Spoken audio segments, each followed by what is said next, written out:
Olá pessoal, tudo bem? Eu sou o professor Daniel Pitelli, Provost da International Business School Américas, e hoje o tema do nosso webinar é super interessante sobre transformação digital e como ela tem influenciado os negócios e as empresas.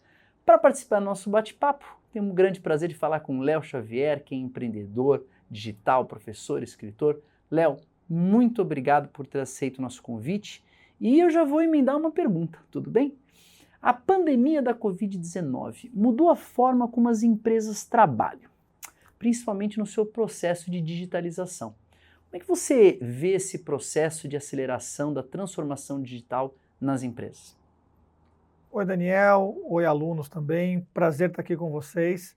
Começando pela primeira pergunta, ela é super importante. Eu, pessoalmente, tenho uma opinião muito específica sobre a Covid e acho uma grande tragédia de proporções enormes para a humanidade.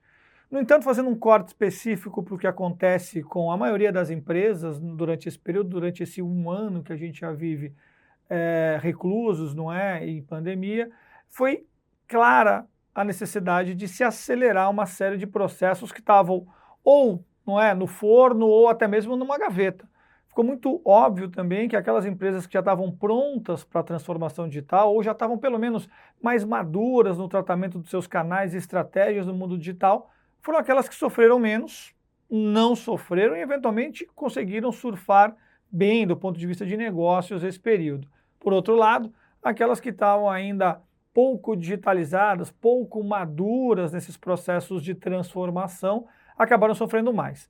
É importante lembrar também que tem um corte específico, que são as empresas que dependem muito ainda do mundo físico, de lojas abertas que ficaram fechadas, de pontos de venda espalhados pelo Brasil, e essas sim sofreram bastante. Mesmo aquelas que tinham, né, ou já tinham estabelecido alguma lógica mais inteligente e estruturada no mundo digital, também foram duramente impactadas. De toda forma, ficou bastante claro, bastante óbvio que sim, é super importante entender que os processos de transformação através do poder do digital foram sobremaneira acelerados, ou porque não havia muita opção, ou porque ficou claro que se acelerando e investindo de maneira consistente, os resultados de fato aconteceriam. Então, no final das contas, o recado mais importante aqui é: não tem necessariamente uma lógica clara de a pandemia acelerou. Eu não acredito necessariamente disso. Ela deixou as empresas muitas vezes sem muitas opções para além do canal digital. E aí sim, tem do outro lado desse túnel algo positivo, que é o fato de que muitos processos foram de fato acelerados. Muito bom, professor. É aceleração por sobrevivência. Muito bem. E, na sua visão, qual a melhor forma de diagnosticar se uma empresa está pronta para essa transformação digital? Essa é uma ótima pergunta, porque no final das contas nos leva a olhar de maneira bastante ampliada para os negócios. Eu construí uma matriz que eu chamo de VAVA, 2Vs e 2As.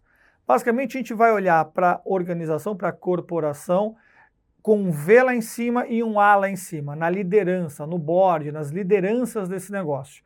Então, o primeiro V é um V de visão, que é super importante, e o primeiro A é o A de apetite.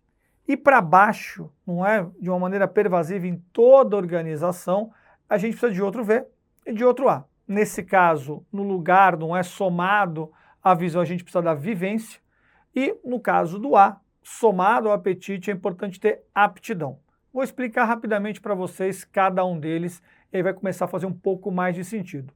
Então, olhar para uma empresa, a gente vai se perguntar primeiro na liderança, no topo da pirâmide, se de fato aquela companhia já tem uma clareza de visão de negócios rumo à transformação digital. E de onde vem essa visão?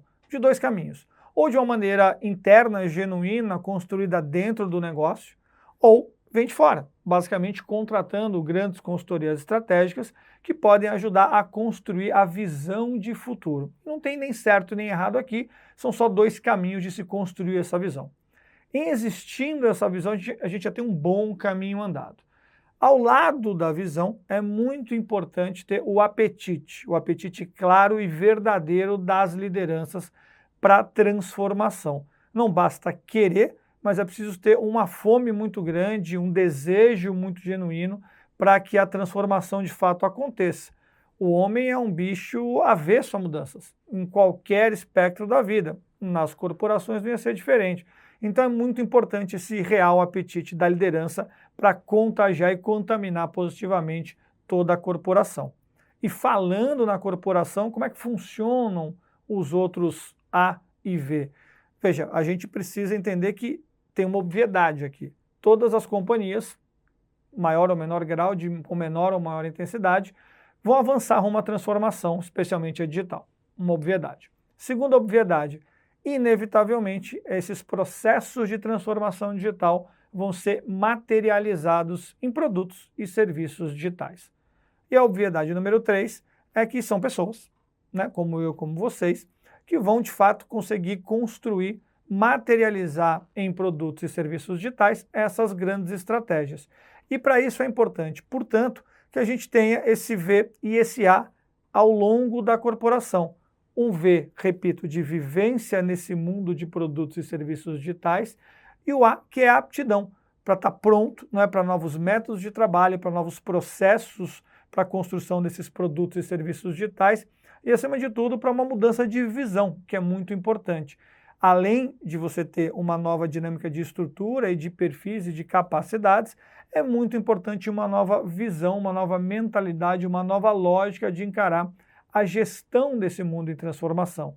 Cada vez menos no mundo de projetos, começo, meio e fim, e cada vez mais numa visão de produtos, onde o mais importante é colocar de pé aquela iniciativa e aprender, né, com o uso lá do outro lado, do consumidor, do cliente, do usuário, como eu gosto de dizer, sobre aquele produto e aquele serviço. Então, esse bom equilíbrio entre os dois Vs e os dois As é um caminho muito importante para garantir uma relativa bem-sucedida jornada de transformação.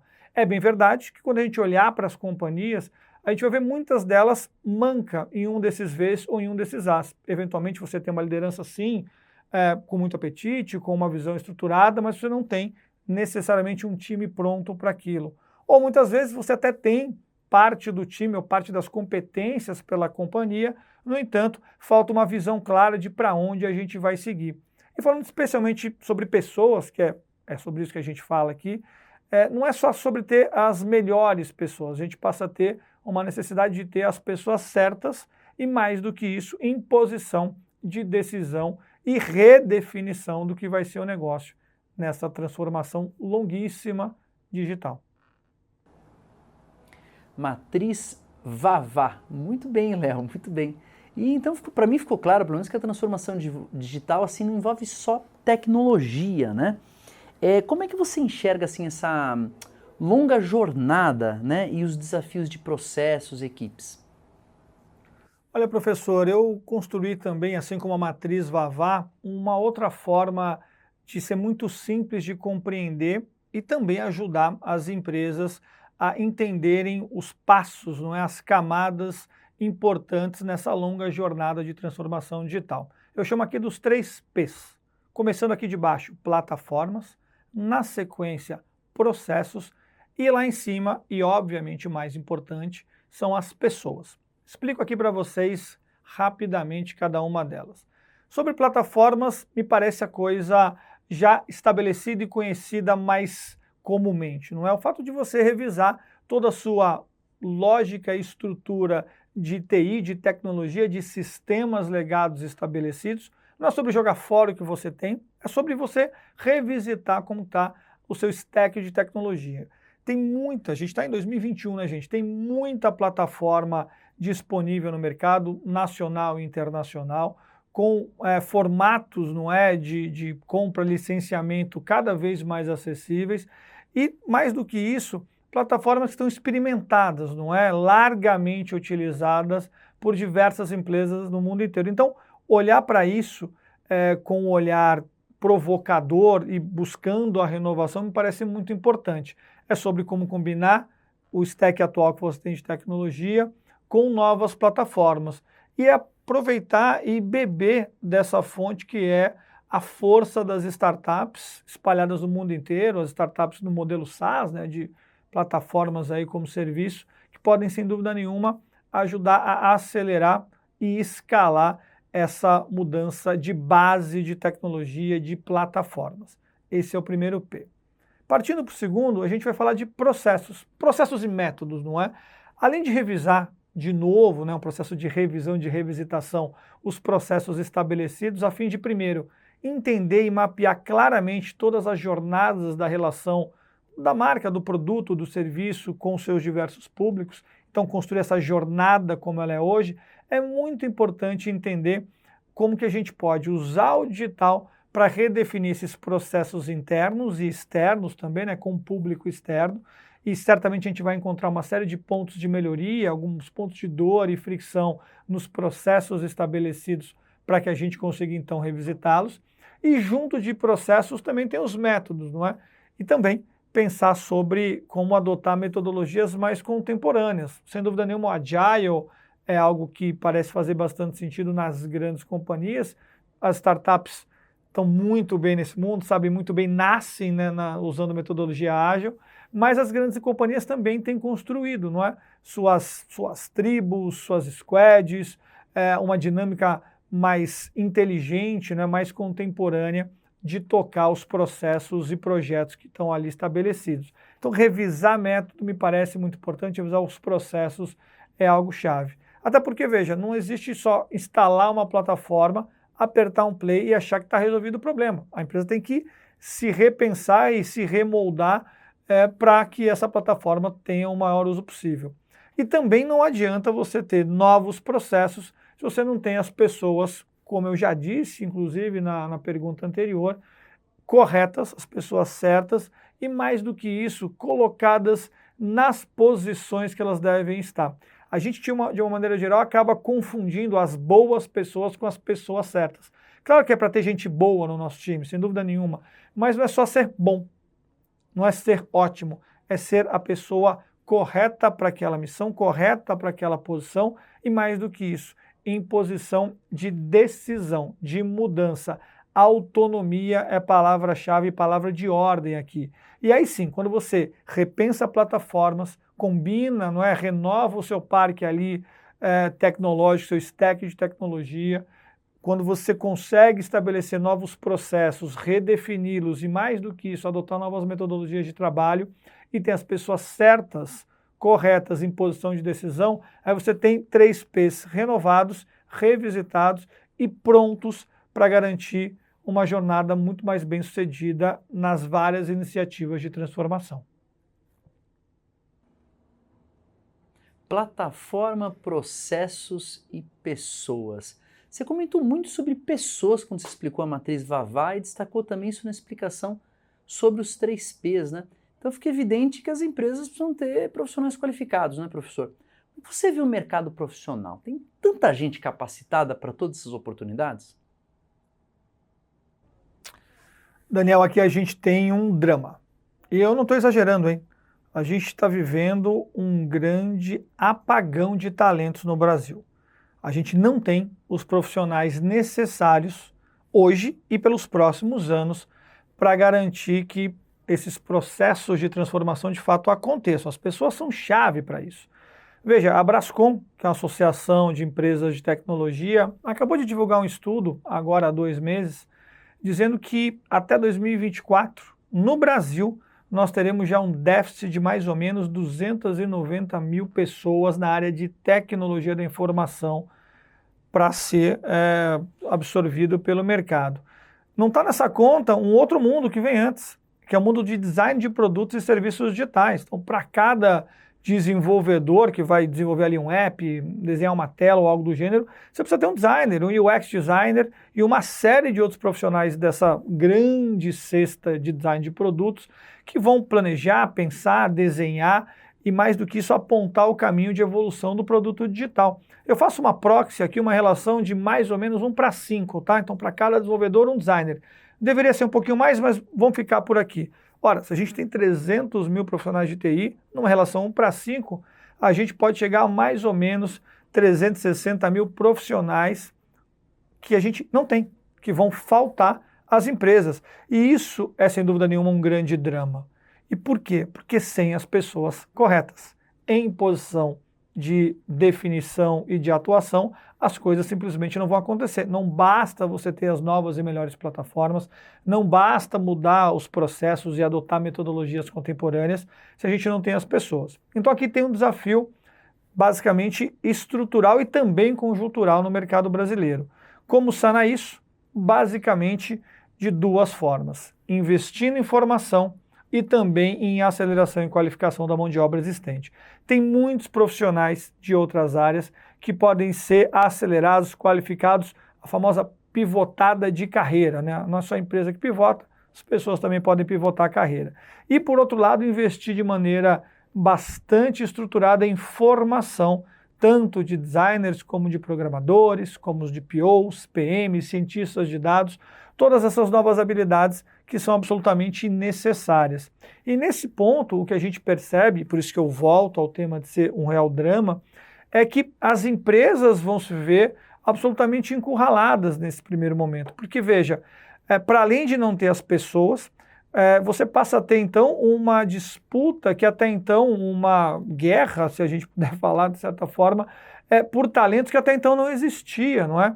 Óbvio que para algumas profissões específicas, algumas empresas específicas, em momentos específicos, sim, mas não de maneira tão generalizada. Empresas gigantescas, estabelecidas, hoje estão acostumadas a brigar por market share, não é?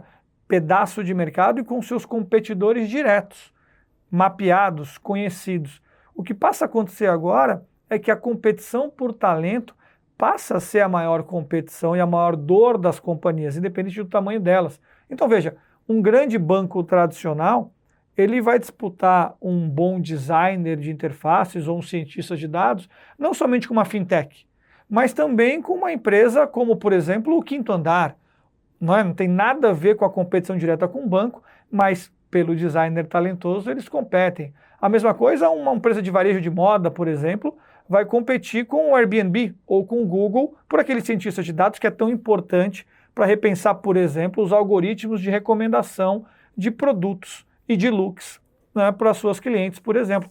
Então, veja, é uma nova guerra que se impõe, o RH passa a ser mais do que nunca super estratégico e um olhar de maneira cuidadosa, né, de maneira estruturada para as pessoas, para a formação, não é para a aceleração, mas fundamentalmente para a retenção e mais do que isso, para uma forma de garantir com que aquelas pessoas se sintam, não é, acima de tudo, cuidadas e pertencentes ao negócio, passa a ser super importante. E não dá mais para ficar só no discurso. Porque, veja, o vizinho do lado, e são muitos vizinhos, não só os concorrentes, estão brigando pelas mesmas pessoas. Está aí um desafio gigantesco, na minha visão, para os próximos 5 anos. Léo, esse déficit de profissionais qualificados, especializados que o mercado está apresentando em conjunto com a necessidade das empresas mostra o enorme potencial de crescimento que nossos alunos aqui da escola têm para frente, que é basicamente composto por jovens buscando o seu lugar nas grandes empresas para serem líderes, né? Que dicas você teria assim para eles desenvolverem as suas carreiras? Que mensagem você queria deixar para eles?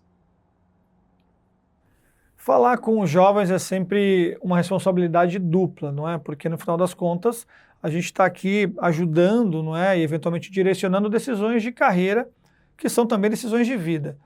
Mas eu fico confortável em dizer para vocês duas coisas. A primeira delas é que existe um campo absolutamente aberto, com muito crescimento pelos próximos 5, 10 anos pelo menos, neste mundo que a gente chama de transformação digital. São profissionais da área de design, não é? UX designers, UI designers, e toda essa cesta aí que o design de produtos digitais tem. Tem todo mundo de desenvolvimento e tecnologia, programadores, codificadores também, e tem uma série de outras capacidades aqui em volta. Cientista e engenheiro de dados, super importante para as lógicas inteligentes, pessoas que vão pensar o produto digital, a estratégia de produto, a gente chama de PO, a gente chama de PM, também absolutamente quentes essas profissões. Então tem muitas habilidades novas que surgem, na verdade, a cada dia e que no final das contas também vão surgir daqui para frente. Essa é a primeira coisa, aqui tem um campo gigantesco, uma amplitude enorme de potenciais profissões para vocês olharem. E o segundo ponto é, não tenham medo de tentar. Nenhuma decisão que vocês vão tomar de carreira é definitiva, tenho certeza disso. Eu, certa vez, escrevi um artigo, vocês devem ter assistido aquele filme B-Movie, da abelhinha, e falava um pouco dessa síndrome, não é? De que muitas vezes a gente se vê preso a uma lição que a gente tomou no começo de carreira. Por que eu falo do B-Movie? Porque, se vocês não se lembram, você tinha que uma certa idade, quando abelhinha, escolher a sua profissão pro resto da vida. E a abelhinha principal ali do filme não queria trabalhar na colmeia, ele queria ser advogado, ele acabou virando advogado no final. Mas era muito sobre isso, ele não se conformava de fazer uma escolha tão cedo, né, tão iniciando a vida, e que fosse determinar a vida dele daqui para frente. Então, fiquem tranquilos, tá? Por mais que possa parecer que a especialidade, que a experiência naquela área conta muito, a verdade é que as áreas são novas, tem várias novas áreas, várias novas profissões, várias novas especialidades e capacidades surgindo todos os dias. Então, você pode tentar, você pode experimentar, você pode se arrepender, errar, não tem problema nenhum, e buscar uma nova trilha, uma nova especialidade, uma nova carreira, pivotar, como eu já disse uma vez aqui. Isso é muito valioso. Inclusive, eu estou na minha 5ª empresa agora, minha vida é contratar gente. Eu especialmente adoro pessoas que têm experiências múltiplas também, diversas, porque vão formando um repertório, não é, muito interessante para daqui para frente. Então, design, produtos digitais, tecnologia, ciência de dados, gestão de produtos, muita oportunidade. E 2, tentem, errem, aprendam, se arrependam, tentem de novo, porque tem muito espaço para a gente ainda ir construindo as certezas de para onde a gente vai pela carreira. Essa é a minha dica para vocês.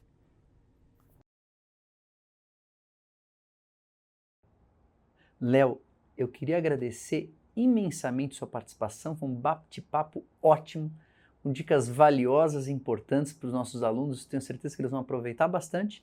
Mas, antes de terminar, quero aproveitar e comentar com os nossos alunos agora que nós temos 2 programas que abordam a temática de transformação digital aqui. O primeiro se chama Digital Companies and E-Business Revolution, que a gente oferece em parceria com a California State University of Northridge.